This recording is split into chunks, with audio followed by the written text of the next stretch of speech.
जय हिंद साथियों। तो साथियों आपका सीटेट का जो एग्जाम आज यानी कि 13 जनवरी को हुआ है, उसमें मैथ में जो क्वेश्चंस पूछे गए हैं उन प्रश्नों को आज की क्लास में हम सोल्व करेंगे। तो सभी साथी अंत तक हमारे साथ बने रहें और जिन साथियों को इन क्वेश्चंस की पीडीएफ चाहिए वो हमारा टेलीग्राम चैनल ज्वाइन कर लें, उसका लिंक आपको नीचे डिस्क्रिप्शन में मिल जाएगा। और जिन साथियों ने अभी तक हमारे चैनल को सब्सक्राइब नहीं किया वो सभी साथी चैनल को सब्सक्राइब जरूर कर ले। तो साथियों आज हमें मैथ के पूरे 15 क्वेश्चन प्राप्त हुए हैं, तो करेंगे इन सभी क्वेश्चन को। तो देखते हैं अपना पहला क्वेश्चन। हमारा पहला क्वेश्चन है 35 लीटर 560 मिलीलीटर और 875 मिलीलीटर को हमें इन दोनों को जोड़ना है। तो साथियों उनकी दोनों की यूनिट अलग अलग दे रखी है, लीटर और मिलीलीटर में दे रखा है और ये सिर्फ मिलीलीटर में दे रखा है। तो पहले इस लीटर वाले को सिर्फ मिलीलीटर में चेंज कर लेंगे तो ये मिलीलीटर में हो जाएगा 35,560 मिलीलीटर, 35,560 ml हो जाएगा। और ये हमारा 875 ml, इसको ऐसे ही जोड़ देंगे नीचे। तो 875 को इसमें जोड़ देंगे। जोड़ने के बाद क्या आएगा 505 हो जाएगा, 7 और 6 13 हो जाएगा, 8 5 13 और एक हमारा हासिल का 14 का 4 हो जाएगा और एक हासिल का लगेगा तो 6 हो जाएगा। यहाँ पर आ जाएगा 3। तो हमारा ये 36,435 ml आ जाएगा। अगर हम इसको दोबारा से लीटर और मिलीलीटर में चेंज करें तो हमारा आ जाएगा 36 लीटर और 435 मिलीलीटर। तो ये हमारा ऑप्शंस मैच कर रहा है 36 लीटर से ऑप्शन नंबर 3, 36 लीटर और 435 मिलीलीटर। तो ऑप्शन नंबर 3 इस प्रश्न के लिए सही आंसर हो जाएगा। अगला प्रश्न देखेंगे जो आपके मैथ पोर्शन में पूछा गया है। एक शंकु की पार्श्व सतह कैसी दिखाई देती है? गोलाकार, त्रिभुजाकार, वर्गाकार या फिर आयताकार। तो साथियों एक शंकु बना लेते हैं। पहले ये हमने एक शंकु बना लिया। अगर हम इसको एक साइड से देखेंगे तो हमें कैसा दिखाई देगा? गोलाकार तो दिखाई नहीं देगा, त्रिभुजाकार दिखाई दे सकता है, वर्गाकार में दिखाई नहीं देगा और ना ही आयताकार दिखाई देगा। तो अगर हम कोई भी शंकु रखा हुआ है, कोई कोन रखी हुई है, जैसे हमारी बर्थडे की टोपी होती है, जो टोपी लगाते हैं जन्मदिन पर, वो टोपी हम अगर वो हमारी कहीं पर रखी हुई है और हम उसको दूर से देखेंगे तो हमें वो त्रिभुज के आकार की दिखाई देगी। तो ऑप्शन नंबर 2 इस प्रश्न के लिए सही आंसर हो जाएगा। अगला प्रश्न देखेंगे, प्रश्न नंबर 3 ये रहा आपकी स्क्रीन पर। अगर किसी स्कूल में क्लास 9:15 पर शुरू होती है और लंच ब्रेक 12:55 पर होता है तो कक्षाओं की कुल अवधि कितनी होगी, यानी कि कक्षा कितनी देर चली है? तो साथियों यहां से ध्यान देंगे, 9:15 बजे आपकी क्लास शुरू हो रही है और लंच कब हो रहा है? 12:55 पर। तो इसमें सीधा अगर हम देखें तो यहां पर हम इसको 3 घंटे जोड़ेंगे तो हमारा कितना टाइम आ जाएगा? अगर 9:15 में 3 घंटे हम ऐड कर देंगे, 3 घंटे, तो हमारा टाइम आ जाएगा 12:15। तो अब कितने मिनट और बचे हमें? हमारे बच रहे हैं 40 मिनट और, यहां पर 40 मिनट और बच रहे हैं। तो हमारा पूरा समय हो जाएगा 12:55 हो जाएगा। दोबारा ध्यान देंगे, अगर 9:15 में हम 3 घंटे जोड़ देंगे तो हमारा 12:15 बच जाएगा, 12:15 हो जाएगा। अगर इसमें 40 मिनट और जोड़ देंगे हम 40 मिनट तो हमारा 12:55 पूरा समय आ जाएगा। तो हमें कितना टाइम जोड़ा है? 3 घंटे जोड़े हैं, 3 आवर और 40 मिनट, यानी कि 3 घंटे 40 मिनट। तो ये हमारा ऑप्शन नंबर 3 में है, 3 घंटे 40 मिनट। ऑप्शन नंबर 3 इस प्रश्न के लिए सही आंसर होगा। अगला प्रश्न देखेंगे, प्रश्न नंबर 4 है प्रथम 10 विषम अभाज्य संख्याओं का माध्य ज्ञात कीजिए। तो साथियों माध्य और औसत एक ही बात होती है। तो पहले हम अपनी पहली 10 विषम अभाज्य संख्या लिखेंगे। साथियों विषम भी दिया हुआ है यहाँ पर, तो हमारी 2 अभाज्य संख्या नहीं होगी क्योंकि 2 एक सम संख्या है, इसलिए हमारी अभाज्य संख्या स्टार्ट होगी 3 से। 3 और 3 के बाद होगी 5, 7, 11, 13, 17, 19, इसके बाद 23, 29 और लास्ट में 31। तो ये हमारी होगी अभाज्य संख्याएं। 1 2 3 4 5 6 7 8 9 10 हो गई हमारी पूरी। अब इनका हमें औसत निकालना है तो इन सबको जोड़ना पड़ेगा। सबके बीच में प्लस का निशान लगा देंगे हम, सबको जोड़ना पड़ेगा। और भाग कितने से करेंगे? ये कितनी संख्या है? 10 संख्या है, तो 10 से इनको भाग कर देंगे। अगर हम इनका टोटल करें, जो ये हमारी 10 संख्या है, तो हमारा टोटल निकल के आएगा 158 आ जाएगा। और 10 से इसको भाग करेंगे तो हमारा जो आंसर आएगा वो आएगा 15.8, यानी कि हमारा माध्य कितना आ गया? हमारा माध्य आ गया 15.8, जो कि हमारा ऑप्शन नंबर 3 है। तो ऑप्शन नंबर 3 इस प्रश्न के लिए बिल्कुल सही आंसर होगा। अगला प्रश्न देंगे, प्रश्न नंबर 5 ये रहा आपकी स्क्रीन पर। साथियों ये छात्रों को मिले हुए कुछ अंक हैं, तो कितने छात्रों को 5 के बराबर या 5 से अधिक अंक मिले हैं? तो सिंपल देख लेंगे कितनी संख्या 5 से ज्यादा है। तो 1 2 3 4, क्योंकि 5 के बराबर ही पूछी इसलिए इसको भी काउंट करेंगे हम। तो 1 2 3 4 5 6 7 8 9 10 11 12 13 14 15 और 16। तो हमारे कुल जो 5 या 5 से ज्यादा निकल कर आए हैं ये है 16 छात्रों को। तो ऑप्शन नंबर 3 इस प्रश्न के लिए सही आंसर हो जाएगा 16। अगला प्रश्न देखेंगे, 51 से 100 के बीच अभाज्य युग्म की संख्या ज्ञात कीजिए। तो साथियों सबसे पहले देखते हैं अभाज्य युग्म होता क्या है। तो ऐसी 2 अभाज्य संख्या जिनका अंतर 2 आए उनको बोलेंगे हम अभाज्य युग्म। जैसे एक 3 होगी पहली संख्या, दूसरी होगी 5, ये दोनों अभाज्य संख्या है और इन दोनों का अंतर कितना है, अगर 5 में से 3 को घटाएंगे तो हमारा 2 आ जाएगा, तो ये एक अभाज्य युग्म होगा। लेकिन यहां पर हम इनको नहीं करना है, यहां पर हमें निकालना है 51 से 100 के बीच, तो इन बातों का हमें ध्यान रखना है। तो देखेंगे पहले हम 51 से 100 के बीच आई हुई सभी अभाज्य संख्या लिख लेते हैं, उसके बाद हम अभाज्य युग्म का पता लगा लेंगे।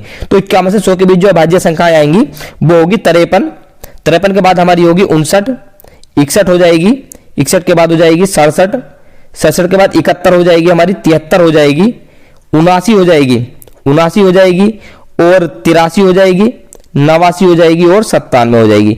तो ये हमारी सभी 51 से 100 के बीच जितनी अभाज्य संख्या है वो हमने लिख ली है। अब किन दो के बीच और किन दो अभाज्य संख्याओं के बीच 2 का अंतर आएगा, तो पहली तो हमारी होगी 59 और 61, एक युग्म हमें मिल गया।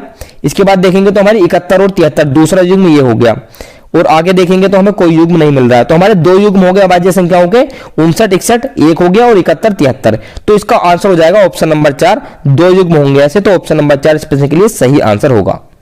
अगला प्रश्न देखेंगे प्रश्न नंबर 7, इसको थोड़ा सा सोल्व करना था। यहां से x की वैल्यू हमें निकालनी है, तो सिंपली सोल्व कर लेंगे, इन दोनों को ऐड कर लेंगे। ऐड करते हैं इनको डायरेक्ट इस तरीके से, 9 और 5 14 का 4 हो जाएगा, हासिल 1 लगेगा, 9 और 7 16, 16 और 1 17 का 7 हो जाएगा, हासिल फिर 1 लगेगा, 5 और 8 13 और 1 14 का 4, हासिल फिर 1 लगेगा, और 4 और 3 7 और 1 हासिल का 8, ये हो जाएगा। और प्लस x आ जाएगा इक्वल टू में 9090 हो जाएगा। और जब इसको इधर लेके जाएंगे पक्षांतर करके तो उधर घटा में जाएगा ये, यानी कि इसको घटा देंगे हम 9090 में से, तो हमारा आंसर निकल कर आ जाएगा 8474, ये घटा देंगे। तो यहां से 2.5 लेंगे, ये हो जाएगा 10, 10 में से 4 घटाएंगे 6 बचेगा, यहाँ 8 बचेगा, और 8 में से 7 घटाएंगे तो 1 बचेगा। यहाँ फिर 2.5 लेंगे, इधर को 10 हो जाएगा, 10 में 4 घटाएंगे तो 6 बचेगा, और यहाँ बचेगा हमारा 8, और 8 में से 8 घटाएंगे तो 0 कुछ नहीं बचेगा, यानी कि तो हमारा उत्तर आ गया 616, जो हमारा ऑप्शन नंबर 2 में है। तो x की वैल्यू हमारी आ गई 616, ऑप्शन नंबर 2 इस प्रश्न के लिए सही आंसर होगा। अगला प्रश्न देखेंगे प्रश्न नंबर 8, जो आपके आज के सीटेट के पेपर में पूछा गया है। वह सतह जो सभी दिशाओं में अनिश्चित काल तक फैली रहती है उसको क्या कहते हैं, तो बिंदु, बिंदु हमने यहाँ पे कोई लगा लिया तो ये तो कोई फैले नहीं रहता है, गलत हो जाएगा। समतल, समतल हमारा सही आंसर हो सकता है। रेखा और रेखाखंड, तो रेखाखंड तो एक रेखा का हिस्सा होता है, तो ये तो दोनों तरफ नहीं फैलता। रेखा की बात करें तो रेखा फैल सकती है, लेकिन यह चारों दिशाओं में नहीं फैलेगी, सभी दिशाओं में या तो आगे को जाएगी या पीछे को जाएगी। तो हमारा समतल ही जो हमारा सभी दिशाओं में फैल सकता है निश्चित काल तक, तो ऑप्शन नंबर 2 इस प्रश्न के लिए सही आंसर हो जाएगा समतल। अगला प्रश्न देखेंगे प्रश्न नंबर 9, ये रहा आपकी स्क्रीन पर। 8 1 और 7, ध्यान दीजिएगा साथियों, 8 1 और 7 का प्रयोग करके और किसी एक संख्या को 2 बार प्रयोग करके 4 अंकों की सबसे बड़ी संख्या बनाइए। तो हमें इन ये जो 3 अंक दे रखे हैं 8 1 और 7, ये 3 अंक, और इन अंकों में से हम किसी एक भी अंक का 2 बार यूज कर सकते हैं और 4 अंकों की सबसे बड़ी संख्या बतानी है। तो पहले इनमें सबसे बड़ी संख्या देख लें, सबसे बड़ी संख्या कौन सी होगी, 8 है, 8 एक बार लिख लेंगे, और जब हमें मौका मिल रहा कोई संख्या 2 बार लिखने का तो हम बड़ी संख्या लिखेंगे 2 बार, तो इसको 1 बार और लिख लेंगे। इससे छोटी कौन सी है, 7 है, और सबसे छोटी 1 है, तो हमारी 4 अंकों की सबसे बड़ी संख्या ये बन जाएगी 88 71, 8871, जो हमारे ऑप्शन नंबर 4 में है। ऑप्शन नंबर 4 इस प्रश्न के लिए सही आंसर होगा। अगला प्रश्न देखेंगे प्रश्न नंबर 10, ये रहा आपकी स्क्रीन पर। एक सोने के आभूषण का वजन 7 ग्राम, 6 डेसीग्राम, 3 सेंटीग्राम और 8 मिलीग्राम है। ज्वेलरी में मोतियों का वजन, अब कोई जो ज्वेलरी है उसमें सोना भी लगा हुआ है और मोती भी लगे हुए हैं, तो ये तो टोटल वजन हो गया आभूषण का, और ये मोतियों का वजन जितने उसमें मोती लगे हुए हैं सोने से अलग, 3 डेसीग्राम, 1 सेंटीग्राम और 3 मिलीग्राम। तो आभूषण में प्रयुक्त सोने का भार ज्ञात करना है कि उस आभूषण में सोना कितना लगा हुआ है। तो सिंपली जो मोतियों का वजन है वो हम आभूषण के वजन में से घटा देंगे और सोने का वजन बच जाएगा। तो इसको सिंपल ऐसे ही घटा लेंगे, इजी क्वेश्चन है। 7 ग्राम, 6 डेसीग्राम, 3 सेंटीग्राम और 8 हो जाएगा हमारा मिलीग्राम। इसको नीचे लिख लेंगे ऐसे, यूनिट के नीचे यूनिट लिखेंगे, मिलीग्राम वाला मिलीग्राम के नीचे 3 मिलीग्राम और 1 सेंटीग्राम, और यहाँ पे लिख लेंगे 3 डेसीग्राम। घटा देंगे इनको, यहाँ 8 में से 3 घटाएंगे तो 5 मिलीग्राम बचेगा, और 3 में से 1 घटाएंगे तो 2 सेंटीग्राम बचेगा, और 6 में से 3 घटाएंगे 3 हमारा डेसीग्राम बचेगा, और 7 के नीचे कुछ नहीं तो 7 ग्राम बच जाएगा। तो अगर हमारा इसके ऑप्शंस नहीं दे रखे हैं, जिन्होंने भी हमें क्वेश्चन भेजा, सिर्फ क्वेश्चन भेजा है, तो जिस भी ऑप्शन में हमारा ये होगा 7 ग्राम, 3 डेसीग्राम, 2 सेंटीग्राम और 5 मिलीग्राम, वो आपका हमारा ऑप्शन सही हो जाएगा। शुद्ध सोने का वजन इतना आ जाएगा। अगला प्रश्न देखेंगे प्रश्न नंबर 11, ये रहा आपकी स्क्रीन पर। 26 को 1/2 से विभाजित किया जाता है और फिर 30 जोड़ा जाता है और अंत में 35 घटाया जाता है, तो इसका हमें मान ज्ञात करना है। साथियों सिंपल सी एक इक्वेशन बन जाएगी। जो हमने पहले जो कल का 12 जनवरी का हमने मैथ के क्वेश्चन सोल्व करे थे, उसमें तो बोर्ड मार्क्स का एक सवाल पूरा दिया हुआ था, ये हमें सवाल बनाना है, बस इतना अंतर है। बनाएंगे, 26 को पहले भाग कर देंगे 1/2 से, ये हमने भाग कर दी। उसके बाद इसमें 30 को जोड़ा जा रहा है, 30 जोड़ दिया और अंत में 35 घटाया जा रहा है, ये 35 घटा दिया। तो सिंपली बोर्ड मार्क्स से करना है, ये हमारी इक्वेशन बन गई है। इसको बोर्ड मार्क्स से सोल्व करना, पहले डिवाइड करेंगे। तो डिवाइड को मैंने बताया डिवाइड हम करते नहीं है, इसको उल्टा करके हर को अंश में ले लेंगे और अंश को हर में और गुणा करके लगा देंगे। तो 26 गुणा 2 हो जाएगा प्लस 30 माइनस का 35 35 हो जाएगा और 26 दूनी 52 हो जाएंगे प्लस 30 माइनस का 35 हो जाएगा और यहाँ पर हमारा हो जाएगा 52 और 30 हो जाएगा 82 माइनस 35 और 82 में से अगर हम 35 को घटाएंगे तो हमारा 12 हो जाएगा, 12 में से 5 घटाएंगे 7 और 7 में 3 4 47 आ जाएगा 47, जो हमारा ऑप्शन नंबर 3 में है। तो ऑप्शन नंबर 3 इस प्रश्न के लिए सही आंसर हो जाएगा 47। अगला प्रश्न देखेंगे, प्रश्न नंबर 12, ये रहा आपकी स्क्रीन पर। 3 अंकों की सबसे बड़ी और सबसे छोटी संख्या का अंतर ज्ञात करें। बहुत ही आसान है, बस कॉन्सेप्ट समझ में आना चाहिए और क्वेश्चन को सही से पढ़ो। 3 अंकों की सबसे बड़ी संख्या बना लेंगे 999 हो जाएगी और 3 अंकों की सबसे छोटी संख्या हमारी 1000 हो जाएगी, 100 हो जाएगी। तो इसको घटाएंगे, 9 में से 0 9 यहाँ पे बचेगा, 9 में से 1 गया 8 बच जाएगा। तो 899 आ गया हमारा इन दोनों का अंतर। ऑप्शन नंबर 1 हमारा सही हो जाएगा 899। अगला प्रश्न देखेंगे, प्रश्न नंबर 13, इसको सिंपली सोल्व करना है तो सरल कीजिए। साथियों इस क्वेश्चन को अगर हम कैलकुलेशन करके करेंगे तो बहुत टाइम लग जाएगा, तो एक लॉजिक समझते हैं इसमें। यहां पर देखो 11 के बाद 13 है और इनके बीच का जो अंक है वो यहां पर लिखा हुआ है 11 12 13। आगे देखते हैं 15 17 और 16 लास्ट में दिया हुआ है, यानी कि इन दोनों का जो 15 और 17 के बीच का अंक है वो यहां पर दे रखा है 16। ऐसे यहां पर है 30 और 32, इनके बीच का अंक 31 यहां पे दे रखा है। अब यहां पे दे रखा है 46, तो यहां पे क्या होगा, यहां पे देखो 32 में से 2 घटाएंगे 30 आ जाएगा, 17 में से 2 घटाएंगे 15 आ जाएगा और 13 में से 2 घटाएंगे तो 11 आ जाएगा। ऐसे 46 में से 2 घटाएंगे तो कितना आ जाएगा, यहां पर आ जाएगा 44। अब 46 में 2 घटाया 44 आ गया। इन दोनों के बीच की संख्या क्या है, इन दोनों के बीच की संख्या बची हमारी 45 और 45 का स्क्वायर, तो ये हमारा यहां पर आ जाएगा। तो ये हमारा ऑप्शन नंबर 4 ठीक होगा, 44 और 45 का स्क्वायर। 44 और 45 का स्क्वायर ये हमारा सही आंसर होगा, ऑप्शन नंबर 4।